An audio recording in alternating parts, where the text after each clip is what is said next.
It's everything I dreamed of. I want to tell my dad that I love him. I still don't know what just happened. I'm just so grateful for the opportunity to play this game. A legacy is not what you give people, it's what you put inside people, but also what they put inside of me. Hey everyone, welcome to Beyond the Locker Room with Maria. Maria Pregagy's here, and of course my cohort, is that the right word? Trevor's here. And I have to say before we get into it all, I was like, Trev, we might be running a little long. We got to get to the interview faster. And he sent me 4 pages of notes, the longest ever. But Sid is a little disgusted. He's just frustrated. Not frustrated, just he can't believe what's going on. But anyway, let's get stuff started with T-Bone Steak. Hello, everybody. Good to be here. Maria, how are you this morning? I'm great. I've had a little bit of caffeine, which I usually don't have, thanks to Mr. Rizzo at Starbucks. Yeah, Mr. Rizzo's awesome. Anyway, yeah, I had 4 pages of notes. I kind of nerded out at the end of the day. I was able to watch all the games I wanted to this weekend. And so let's just get started since... There's a lot to cover. Again, word of the podcast for this season, bonkers. Totally. Yeah, and any given Sunday moment, oh my gosh. Oh, actually, let's start with the games that that were just predictable. The Falcons versus the Pats, 25-0 Thursday night. Ouch. And then I saw this interesting stat that my brother sent me. It said the Pats have outscored Atlanta since Atlanta took a 28-3 lead in the Super Bowl at halftime. The Pats have outscored Atlanta 79-7 since then. That is disgusting.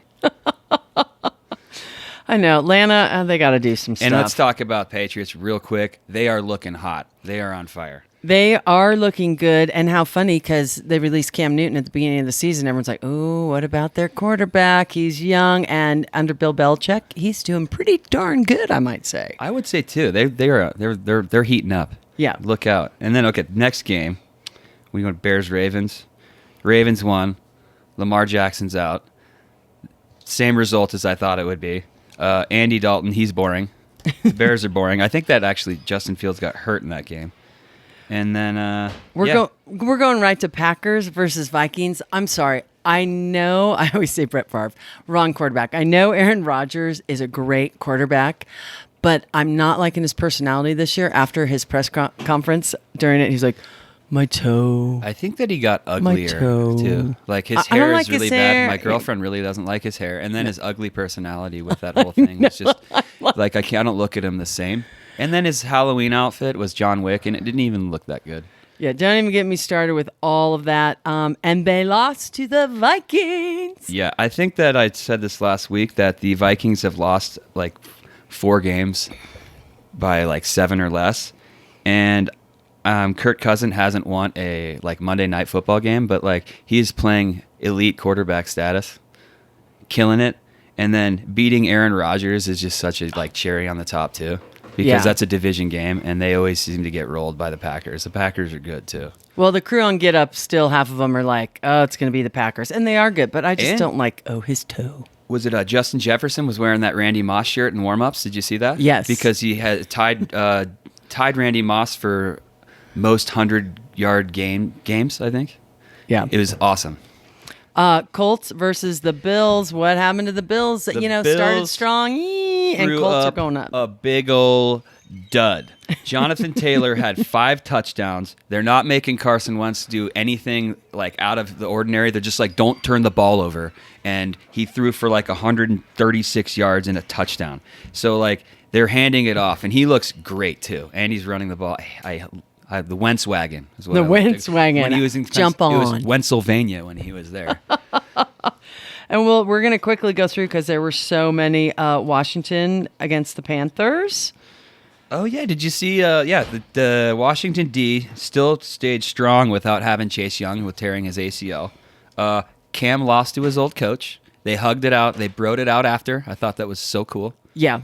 Cam's excited to be back, and a lot of people are excited that he is back. I'm excited for him. You know, he took, I think, like a big adult step. He's like, you know what? I want to play football, and I want to continue my career. And I think that he didn't see that coming from the Patriots either. So it was kind of like, your girlfriend breaks up with you, and you think you're in.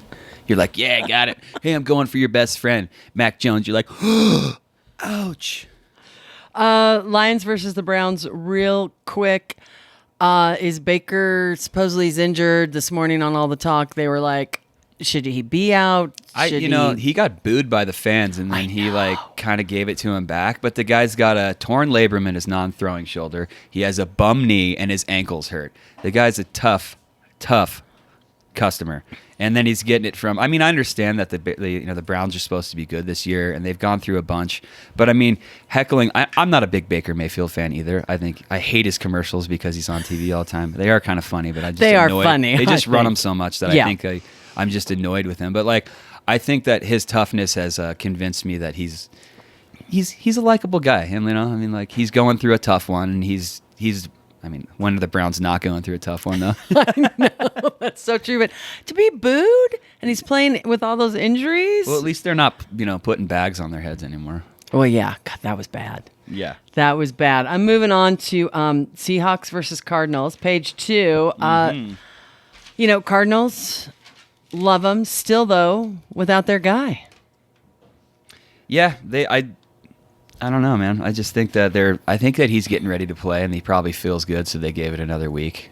But when they get back, Zach Ertz had 2 touchdowns in that game, and Colt McCoy's playing very well, and their defense is still really good too. Yeah. So I still think the Cardinals are the team to beat in the NFC West.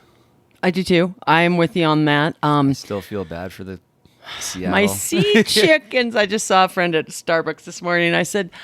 He goes, I'm a Seahawks fan, and he just kind of held his head low, and I said, I am too. It's okay, but Coach Pete, we still love you. We did hug it out. Nice. Gave him a big hug. It's actually my accountant, KP, and good friend. It's always good to have a good friend as your accountant.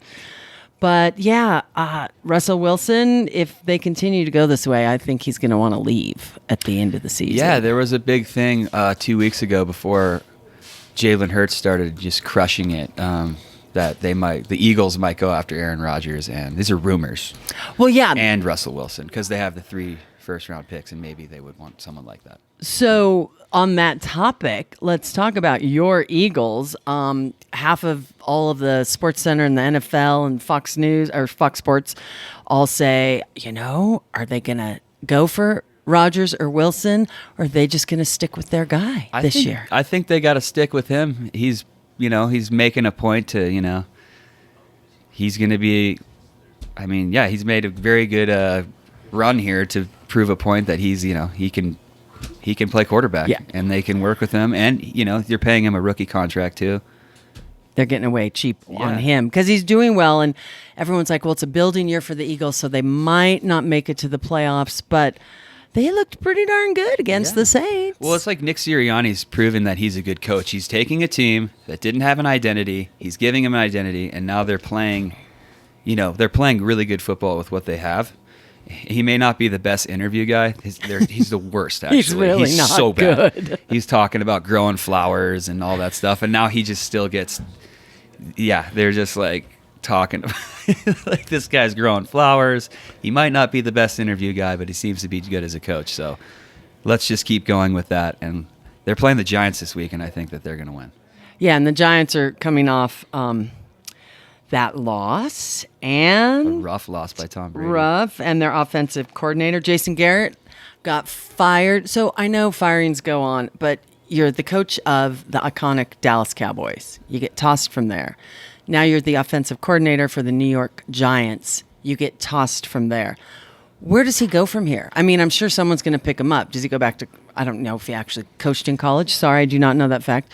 But where does he go? Or just he made enough money and just waited out a year or so? I think he just waited out a year, have some fun with the family. And, you've been coaching for as long as I can remember. It's probably as long as I've been alive.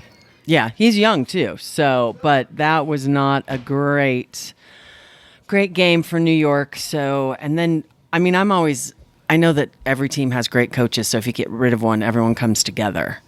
I just feel like they're recycling old garbage coaches. It's like in the NHL. It's like, that guy's a dinosaur. Why are you hiring him back? Just get new blood in there, Yeah.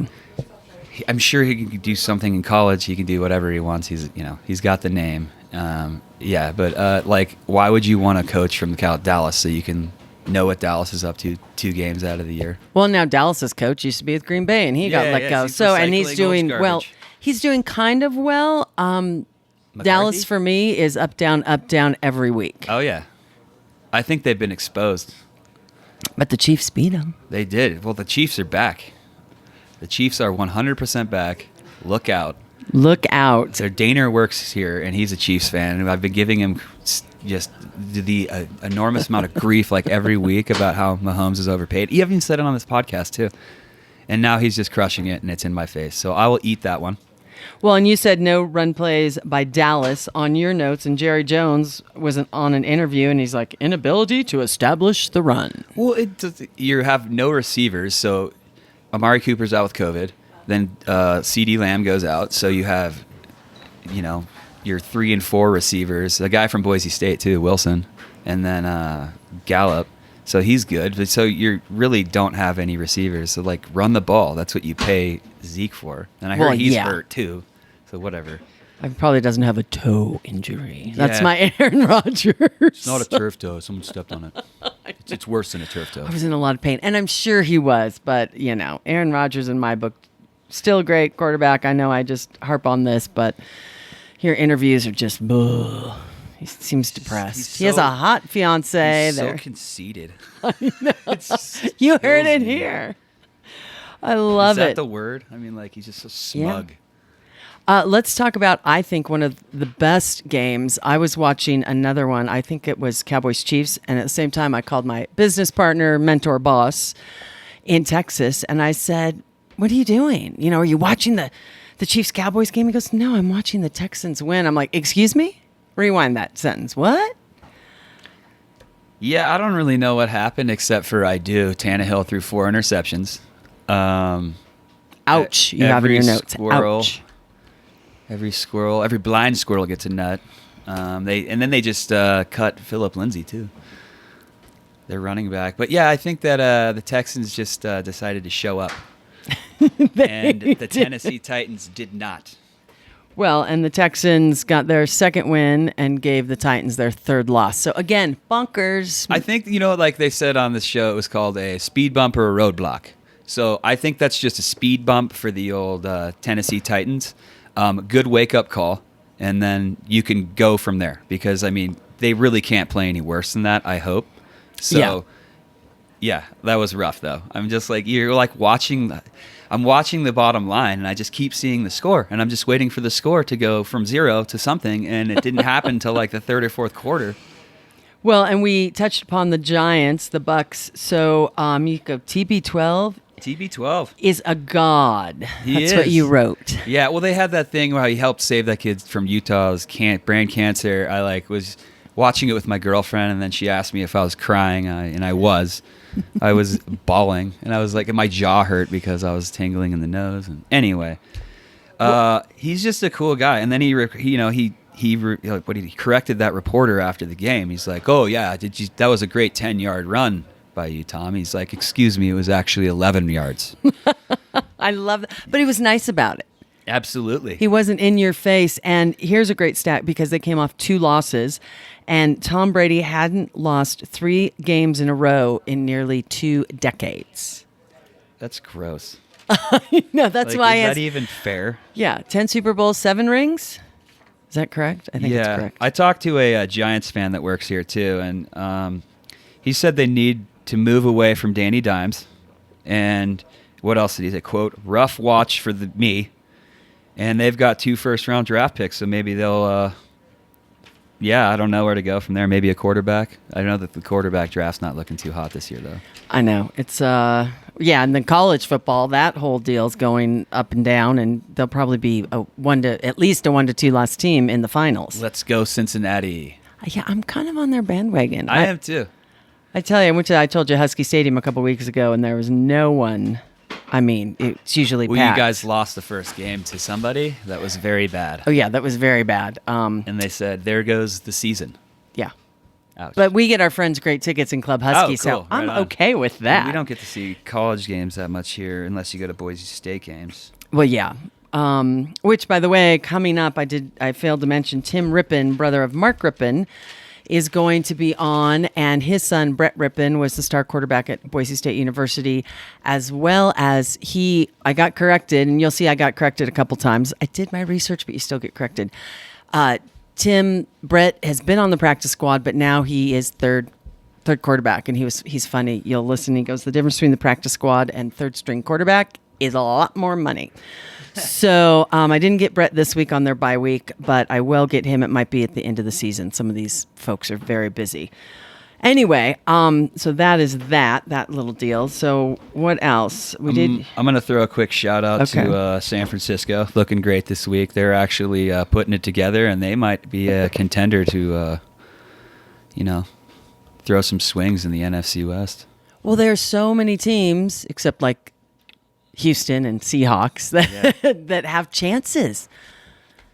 I love it. I love it. This is how football should be, in my humble opinion. I love Jimmy G too. That guy's so awesome. Yeah, I mean his name. They basically drafted that quarterback, and they're like, "Yeah, if you don't play well, we'll just get rid of you."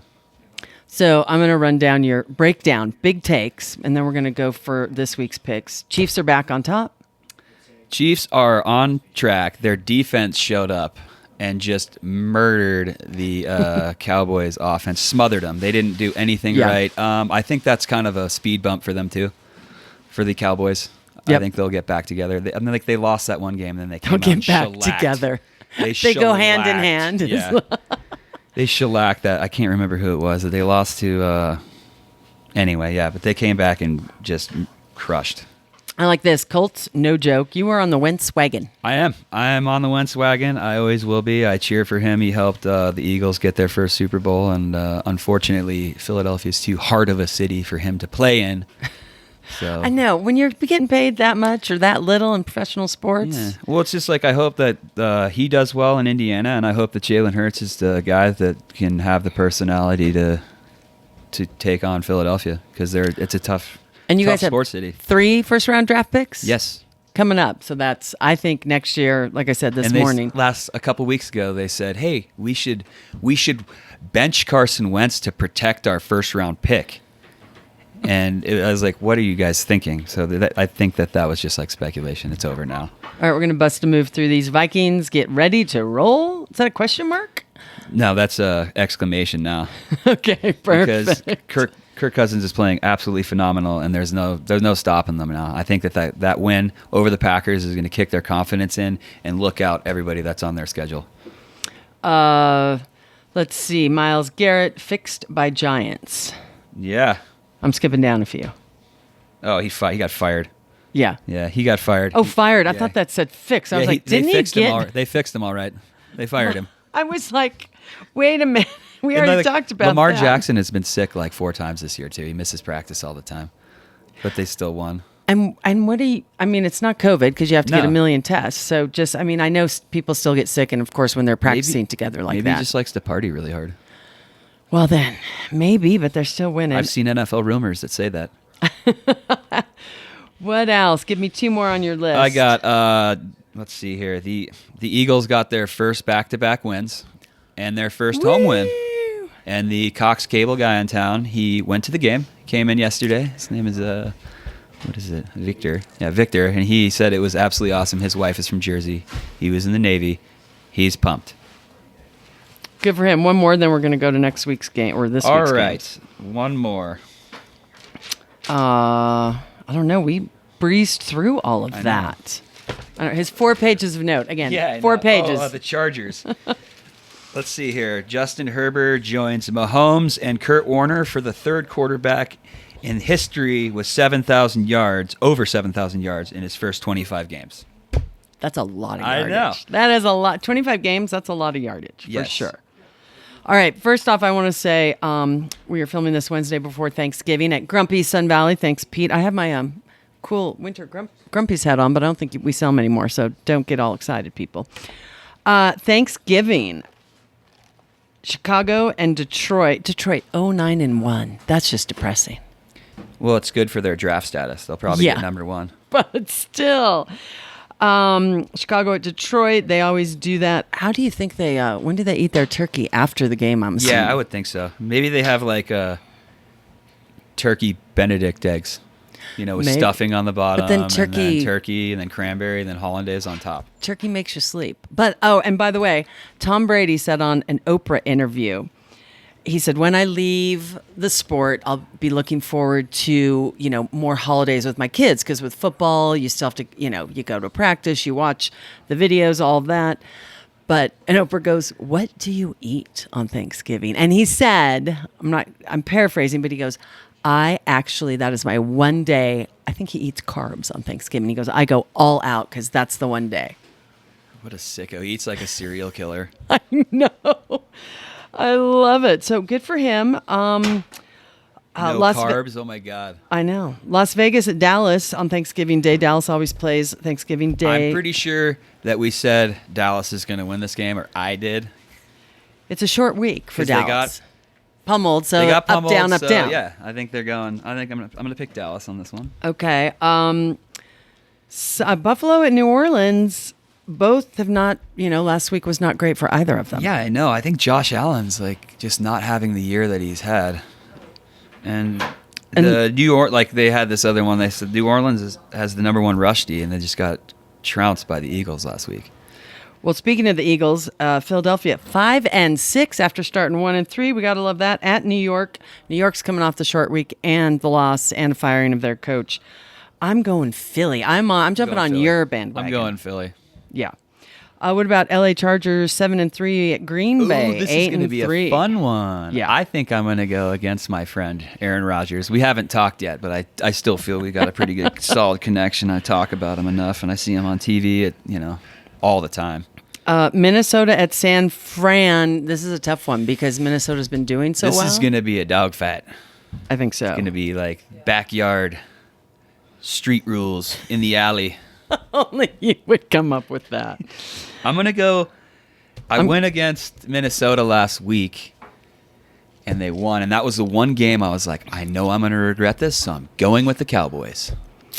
I'm going Minnesota. Yeah. My brother Pete loves San Fran. Sorry, and all my relatives in San Francisco. I'm going against you. Minnesota burned me last week, and I went with the Cowboys. I will go with. You know what? I'm going to go against you. I'm going to go with your brother, and I'm going San Fran. San Fran.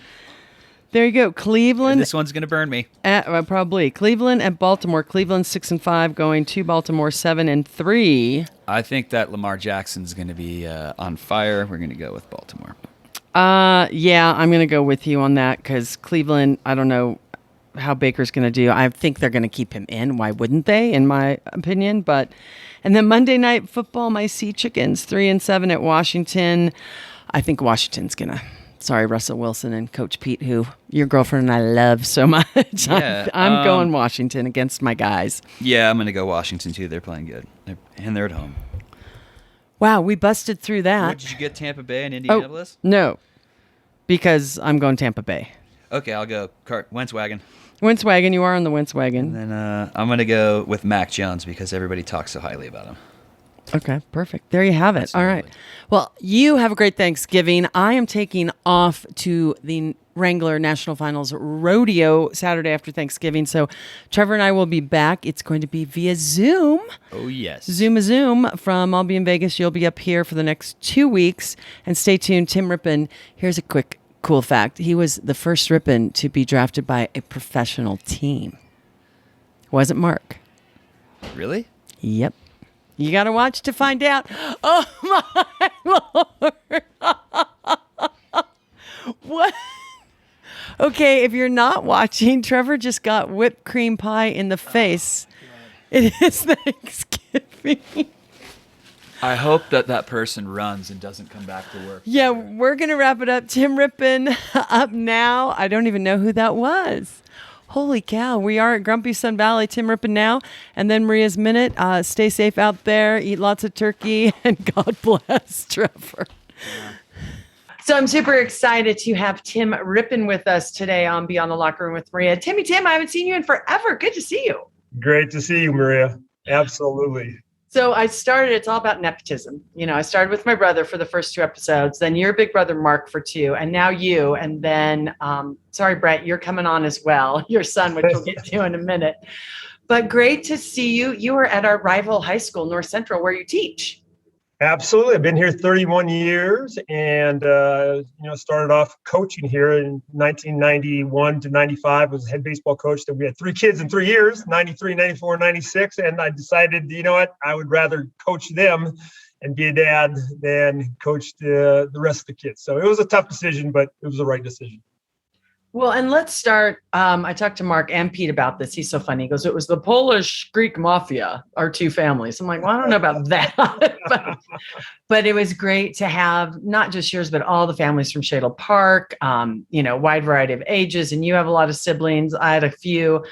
But it was just a great environment to grow up in. Yeah, you really was. When you look back at those years, I mean, I don't think there's a better time for Shadle football for a 3-year period because, looking back from 79, 80, and 81, I was a sophomore in 79, was fortunate enough with Reed Schaefer to play in the varsity and be part of all 3 of those teams, but they're all 3 winning teams. I think we had 8 wins, 9 wins. It's like 27 wins, and it wasn't even close after that when you look at 3 consecutive years like that. So all we knew was winning. So we were very, very fortunate. Yeah, it was. I was talking to Pete and Mark both about when they won the GSL and, that year. And all of us were on the field crying and so happy. Of course, he also had all the Greeks there watching too, who Lord knows. But so you played football and baseball, correct, at Shadle? Yes, I did. Yep. You were two-sport. But then you went on for a baseball career. You played up in Canada. Talk about what was it like coming after your big brother, Mark, who went to Wazoo when you were in high school and he had such success. And then of course he went on to the pros, but what was it like? Did you feel pressure to continue on with football instead of baseball? And then, no, I had some offers coming out of high school to play football, but, baseball, I knew that was what I wanted to play professionally. And so I got drafted out of high school in the 18th round by the Montreal Expos and decided to go to college, went to Creighton University in Omaha, Nebraska, started as a freshman, got homesick. They didn't have FaceTime back then. And so I came back and went to Spokane Falls, got drafted in the 2nd round by the Toronto Blue Jays, and I ended up signing a professional contract. So I was actually the first Rippon to sign a professional contract. A lot of people don't know that. And then played 4 years in the Toronto Blue Jay chain. So I played in Medicine Hat, Alberta was my first stop, and my last stop was in Syracuse, New York, in AAA. Never made it to the big leagues, but then I was released in 1987, and then Mark's career was just kind of taken off at that point. What was it like? Your whole family were such, and your dad, oh, God, he was the best. Both your parents were, but your dad was just such the cheerleader for you guys. What was his influence like on you and your brothers growing up and on sports? Huge. I mean, as a parent, I think all you want is time and love from your parents. And we sure got that.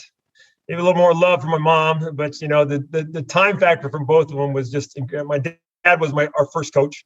So he was incredibly involved, which I'm a huge advocate of parents being involved in their kids' lives. And, and he taught us the fundamentals. In baseball, mainly, he didn't know anything about football, but I tell you what, if once football started, he would go out to practices and watch I think it never missed a practice. And he was just a very involved and just so sad that he couldn't see Mark's career, how it turned out. Yeah. Well, and yours too. And little brother too, because you guys all did so well. What do you take from your coaches, whether it's football and baseball, that you apply to teaching since you're not coaching now? What did you take from them? Or what did you learn? And you apply that in the classroom now? Well, that's a great question. I had so many good coaches, and Coach Haney, Coach Bailey on defense, Coach Close. I think Jim Brown. When I look at Jim Brown, Jim Brown I took so many things from him, and I think the number one thing was keep things simple. I think the game can be so complicated, especially football, and he really broke it down. And then the other thing is just, the preparation piece. You got to be prepared as a coach, as a player. And if you do that, you work hard, good things are going to happen. So I really think I took those 2 things about the preparation. Jim Brown was probably the best coach I've been around, without a doubt. And just the way he prepared, that he did in looking back on it, you don't realize it at the time, but he put a lot of thought into why he did certain drills and how he did certain drills. And then, once the game came up, it was just all repetition. So I think he was one of the first guys to just, rep.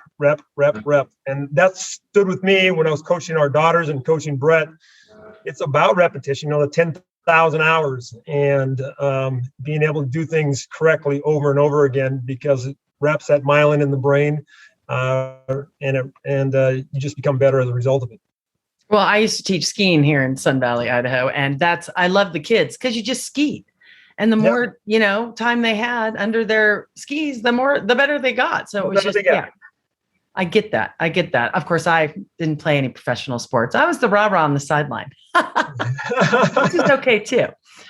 What was it like coaching your children, and especially Brett, because we'll talk about him a little bit and how he went from high school. Who graduates high school early, by the way? We'll get to that in a second. But what was it like to coach him? It was awesome. I mean, I look back on it, probably one of the best experiences of my life. It really was, because number one, baseball was easy. And I did some softball with the girls at an early age. Baseball was easy because I knew the game really well. I didn't know football from the offensive side. I was a defensive player. And so when I started coaching him in 7th grade and 8th grade, those 2 years, I just built this offense from scratch. So I picked, Alan Stanfield's brain, Mark's, of course, my brother Mark's brain, and built this offense with the thought of repetition and simplicity because these kids are 7th and 8th graders. And that was just we had 2 great years right there, and then continuing to coach Brett during summer baseball also was, because I always thought he'd go the baseball route. I mean, I really did. Even once he had some success as a 7th and 8th grader, I just, he'd been playing baseball since age 10, actually earlier than that. And he was really good at that. And so I thought that he would always go that route. So we continued with summer ball all the way up to his sophomore year. And then once he chose that he was going to go the football route, Alan left to Stanfield, left to Whitworth. And I was able to be his offensive coordinator the very last year. And that was a tremendous time also. We had a fantastic season. But at the same time, I'm glad it's over with, because it was 2 jobs. I mean, it really was. You work here at school and you're exhausted working with kids, and then you go do the same thing. And you got to put that passion, that time, that dedication into doing it all over again. So when he was gone, it's like, whoo, all right, you're off. You got it. Yeah, and he's had some great coaches after that. Coach Harsin at Boise State.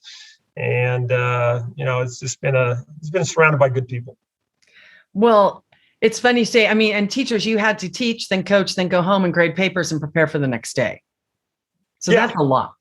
Yes. Yeah. Maybe as a PE teacher, maybe not as much, grading papers wise, but health class for sure. When I was teaching health, yes, it is. It's an exhausting day, because you're dealing with kids, and when you're dealing with 36 kids every period, and they just come at you in waves, and then again, now that's the day's done, and now you get the second half of the day. So yeah, it was exhausting.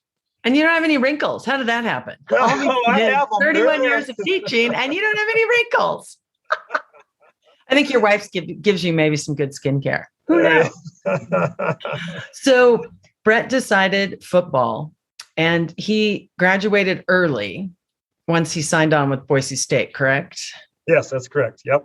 And he went to train. Okay, who does that? You have to love your sport and want to succeed. I know a lot of people do, but to leave your senior year, miss all those activities, that's a professional athlete at a collegiate level.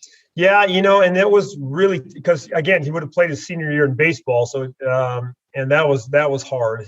And then in 2015, it was not commonly done. It's done more often now. That was Boise State's first one of graduating early, and then you have to do some things at school to get that graduated. So it was.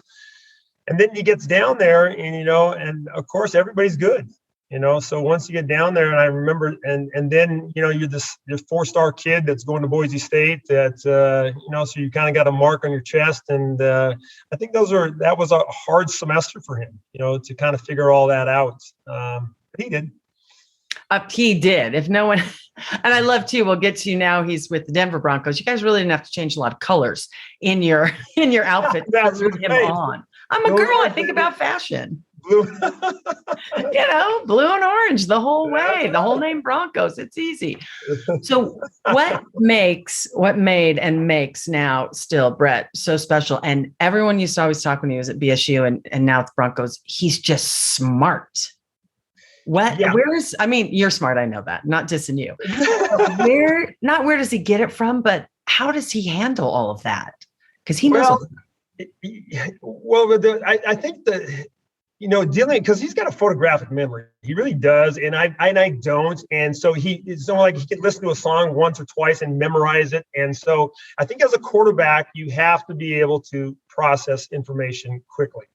And I think that's the most important thing. Now, I look at these quarterback pundits and they'll say, that arm strength is the most important thing or accuracy. No, it's not. I think it's processing information and being a good leader, where people believe in you. And I think, John Stockton is one guy that comes to my mind where he absolutely maximized his potential. And I think Brett has done that. And just because he outworks people. So, you got to have the processing information is important, but you got to be able to really have a passion for the game and then to be able to take that and work at it like no other. And I can remember his summer sessions that he would do here at Shadle. He'd get all the guys together and they would go run routes, not only routes, but they would actually run the offense. So he was like a coach at that time. So there's one thing to running routes, calling routes. Okay, go run a 7 route and I'll throw it. And there's another thing to go, let's run, Boise, which was a concept that we had, and they run it and then he'd be able to teach it. And so you do that, again, that repetition thing over and over again.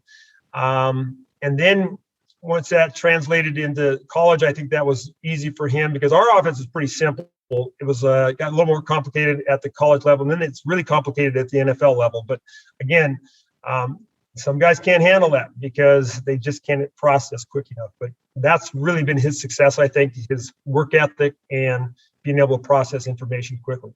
Well, and I got to give you guys a shout out. Good parenting. That, helps a lot. Well, Maria, we try to always surround our kids, both our daughters and Brett, with great people. So I've ran into some of them have been by luck, but when I know that this person has the qualities that I want my kids around, I hook them up with them. I look at, Tommy Boyer Kendrick here in Spokane. He's one of the guys that trained Brett at an early age, got him up early in the morning, worked his butt off. You learn things from people that do things right. And so, yes, parenting I think we've done a good job with that. But at the same time, it takes a village, they say, to raise a kid. So he's had a lot of good help along the way. Yeah, me who has no kids, I'm like, how do you even? I can't take care of my own life half the time. I'm like, how do you deal with kids, whether they're babies or now up, in their 20s? Yeah. That's funny. There's a reason. I let Pete and Penny do that, my older brother and sister. Thanks, Tim. I totally cut him off because there's so much more good stuff, and that's going to come up next week right here on Beyond the Locker Room with Maria. More with Tim Rypien. And now it's time for Maria's Minute. I should have kept Trevor around for this because he thinks the same way I do. All right. Holiday season, everyone's traveling. We are lucky to be traveling. Remember that. So if you're watching on YouTube, Sid is wearing a mask. If you're listening, my friend Sid wearing his mask. So unless you've lived under a rock, you know that masks are required in airports and on airplanes. So you know that when you bought the ticket, right? You know that when you go to the airport, correct? So wear your mask properly. I'm putting mine on over your nose and mouth. None of this under your nose thing. Who are you that you think you're special? Are you vaccinated? Let's hope so. But it doesn't mean you don't have respect for not only others, but respect yourself, respect the rules. Please. I always say be kind, rewind. We're lucky to be seeing our family and friends this holiday season. So just wear your mask properly. Shout out to Angel, my flight attendant a few weeks ago on Delta Airlines. She was like, I see you all not wearing your mask properly. She doesn't want to be the sheriff. So, and you shouldn't patrol others. We should all just do what's right. Of course, my mask says, I'm not yelling, I'm Greek. Buy a fun mask. give them for Christmas still. A lot of people are still requiring masks, but you knew about it. Let's just go have a joyous holiday season and mask up, people. See you next week with more of Tim Rypien.